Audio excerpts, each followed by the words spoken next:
S, ಅಂದರೆ ನೀವು ಹೇಳ್ತಾ ಇರುವಂಥದ್ದು ಒಂದು ರೀತಿಯಲ್ಲಿ ಕ್ಯಾಲ್ಕುಲೇಟ್ ಮಾಡೋಕೆ ಹೊರಟ್ರೆ 2011-12 ಸಮಯದಲ್ಲಿ ನೀವು ನೋಡಿದ್ರಿ. 2012, 13, 15 ಸಮಯದಲ್ಲಿ ಅವ್ರು ಆಲ್ರೆಡಿ JP ನಗರದಲ್ಲಿ ಒಂದು ಮನೆ ಮಾಡಿದ್ರು ಅನ್ನೋವಂಥದ್ದು ಮಾಹಿತಿ. ಆ JP ನಗರದ ಮನೆ 2018ಕ್ಕೆ ಅಂದರೆ ಆಚೆ ಬಂತು ವಿಷಯ ಅಂದಾಗ ಸಹಜವಾಗಿ ದರ್ಶನ್ ಅವ್ರ ಜೊತೆಗಿನ ಒಂದು ಒಡನಾಟ ಬಹುತೇಕ ಗೊತ್ತಾಗ್ತಾ ಬಂತು ಅಂತ.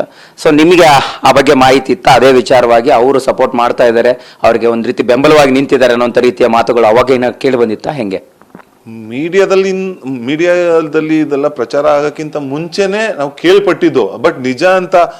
ಅಂಡ್ 2015-13-14 ಯಾವಾಗ ಅದಾಯ್ತೋ ಅದಾದ್ಮೇಲೆ 2 years ಮಿಸ್ ಆಗೋಗಿದ್ಲು, ನಾಟ್ ರೀಚಬಲ್ ಆಗೋದು. ಅವ್ಳ ಫೋನು ಅಷ್ಟೇ, ನಾನು ಅಷ್ಟೇ ಒಂದು 2-3 ಸತಿ ಟ್ರೈ ಮಾಡಿದ್ದೀನಿ, ನಾಟ್ ರೀಚಬಲ್ ಆಗೋಯ್ತು. ಅವಳು ನಾಟ್ ರೀಚಬಲ್ ಆಗೋಗಿದ್ಲು. ಈಗಲೂ ಹಳೆ ನಂಬರ್ ನನ್ನ ಹತ್ರ ಇದೆ, ಆ ನಂಬರ್ ಇಲ್ಲ ಈಗ. ಅದಾದ್ಮೇಲೆ ಆಚೆ ಬಂದಾಗ ನಮಗೆ ಅಂತೆ ಅಂತ ಕೇಳಿದ್ದು ಪ್ರೂವ್ ಆಯ್ತು. ಫೋಟೋಸ್ ಎಲ್ಲ ಆಚೆ ಬಂತು, ಜೊತೆ ಇದ್ದಿದ್ದು ಫೋಟೋಸ್ ಎಲ್ಲ ಆಚೆ ಬಂತು. ಅಂಡ್ ಆ ಟೈಮಿಂದ ನಾವು ಅಪ್ರೋಚ್ ಮಾಡೋಕ್ಕೂ ಹೋಗ್ಲಿಲ್ಲ.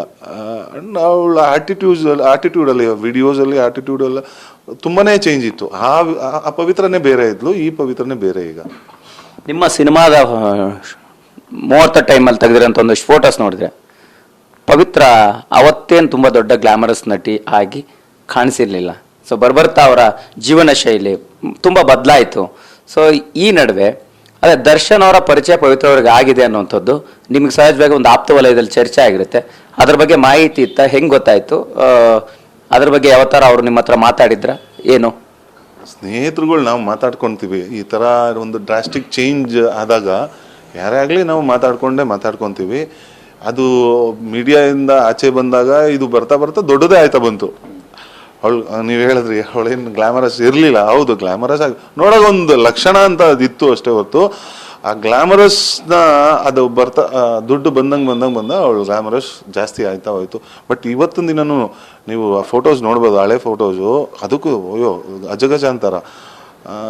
ದುಡ್ಡು ಏನು ಬೇಕಾದ್ರೂ ಮಾಡಿಸ್ಬೋದು ಸರ್. ಎಲ್ಲಿದೆ ಅಂದರೆ ಇನ್ನೊಂದೇನು ಅಂದರೆ ಇದು ಒಂಥರ ಶಾರ್ಟ್ಕಟ್ಟಲ್ಲಿ ಹೋಗ್ಬಿಟ್ಲು ಅವಳು.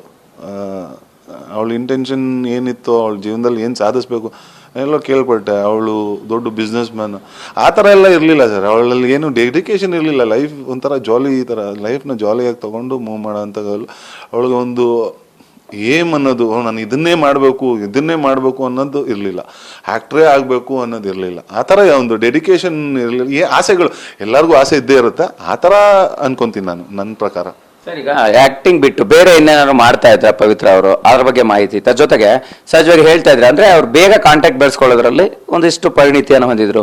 ಸೊ ದೊಡ್ಡ ಸ್ಟಾರ್ಗಳಾಗಿರ್ಬೋದು ಮತ್ತೆ ಡೈರೆಕ್ಟರ್ಗಳ ಕಾಂಟ್ಯಾಕ್ಟ್ ಅವ್ರಿಗೆ ಚೆನ್ನಾಗಿತ್ತು ಅನ್ನುವಂಥದ್ದು. ಸರ್, ಅದಾದ ನಂತರದ ವಿಚಾರಗಳನ್ನು ನೋಡಿದಾಗ ಕೇಳಿದಾಗ ಈ ಕಾಂಟ್ಯಾಕ್ಟ್ ಬೆಳೆಸ್ಕೊಳ್ಳೋ ಏನು ಅಂದ್ರೆ, ಸಿನಿಮಾದಲ್ಲಿ ಅವಳು ಆಕ್ಟಿಂಗೋಸ್ಕರ ಬಂದಿದ್ದಾಳೆ.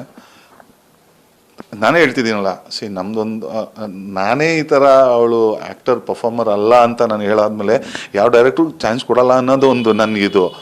ಅವಳು ಅದರಲ್ಲಿ ಬೆಳೀತಾಳೆ. ಬಟ್ ಕಾಂಟ್ಯಾಕ್ಟ್ಸು, ಅವಳು ಫೋನ್ ಕಾಲ್ಸು, ದೊಡ್ಡ ಡೈರೆಕ್ಟ್ರು ಎಲ್ಲ ಕಾಲ್ ಮಾಡೋದು ನಂಗೆ ಅದು ಹೇಳೋಣಲ್ಲ, ಅವಳು ಅದರಲ್ಲಿ ಫಾಸ್ಟ್ ಇದ್ಲು ಎಲ್ಲರ ಜೊತೆ.